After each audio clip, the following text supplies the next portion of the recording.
নমস্কার বন্ধুরা, মিতার রান্নাঘরে আপনাদের সকলকে স্বাগত জানাই।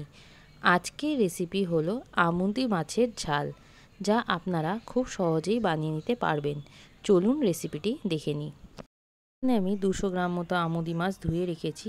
এবার দিয়ে দিলাম 1 চামচ মতো লবণ আর দিয়ে দেবো 1 চামচ মতো হলুদ গুঁড়ো।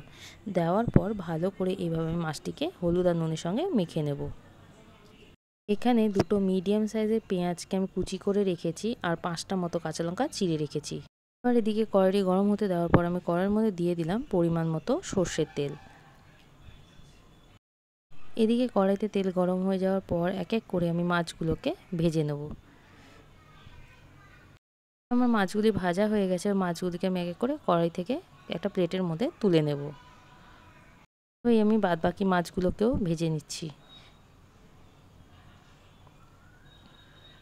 তেলটিতে আমি মাছ ভেজেছিলাম, তার মধ্যে আমি দিয়ে দিলাম সামান্য পরিমাণে সর্ষের তেল। তেলটি এবার গরম হয়ে গেছে। এবার আমি দিয়ে দিলাম এর মধ্যে পেঁয়াজ কুচি। দেওয়ার পর বেশ কিছুক্ষণ খুন্তি দিয়ে এভাবে নাড়াচাড়া করে আমি পেঁয়াজটিকে ভেজে নেব। এই সময় কিন্তু গ্যাসের ফ্লেম হাই রাখবেন। পেঁয়াজটি আমার ভাজা হয়ে গেছে। এবার আমি দিয়ে দেবো এর মধ্যে চিড়ে রাখা কাঁচা লঙ্কা। এখানে আমি 5টা লঙ্কাই ব্যবহার করেছি। আর দিয়ে দিলাম 1 চামচ লবণ, 1 চামচ হলুদ গুঁড়ো আর 1.5 চামচ মতো লঙ্কার গুঁড়ো। আপনারা আপনাদের ঝাল আন্দাজেই লঙ্কার গুঁড়ো ব্যবহার করবেন। এবারে বেশ কিছুক্ষণ এইভাবে নাড়াচাড়া করে নিয়েই আমি দিয়ে দেবো এর মধ্যে ভেজে রাখা মাছগুলো। দিয়ে দেবো সামান্য পরিমাণে জল। এবারে আমি এইভাবে খুন্তি দিয়ে নাড়াচাড়া করে নেব।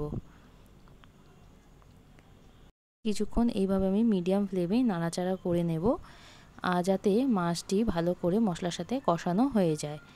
এবার আমি দিয়ে দেব এর মধ্যে পরিমাণ মতো জল। জলটি দেওয়ার পর এইভাবে একটু নেড়েচেড়ে নেব। এবার নেড়েচেড়ে নেওয়ার পর আমি গ্যাসের আঁচটিকে হাই ফ্লেমে করে দেব। করে দিয়ে ঝোলটিকে আমি বেশ কিছুক্ষণের জন্য ফুটতে দেব, যাতে জলটি টেনে আসে। মাঝে মধ্যে এইভাবে খুন্তি দিয়ে একটু নেড়েচেড়ে নিতে হবে। দেখুন এখানে মাছের ঝালের জলটি কেমন টেনে এসেছে। আমি দিয়ে দেবো এর উপর দিয়ে সামান্য পরিমাণে ধনেপাতা। এই ধনেপাতাটি ছিটিয়ে দেওয়ার পর এবারে এইভাবে খুন্তি দিয়ে একটু নেড়েচেড়ে নেব। সময় কিন্তু গ্যাসের আঁচ একদম লো ফ্লেমে রাখবেন।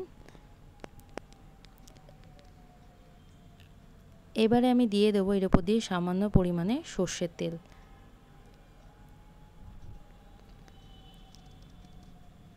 তেলটি দেওয়ার পর এবার আমি একটু এভাবে নেড়েচেড়ে নিলাম। আমার মাছের ঝাল একদম রেডি হয়ে গেছে। এবার গ্যাসটি বন্ধ করে দেবো আর একটি প্লেটের মধ্যে আমি মাছের ঝালটিকে নামিয়ে নিলাম।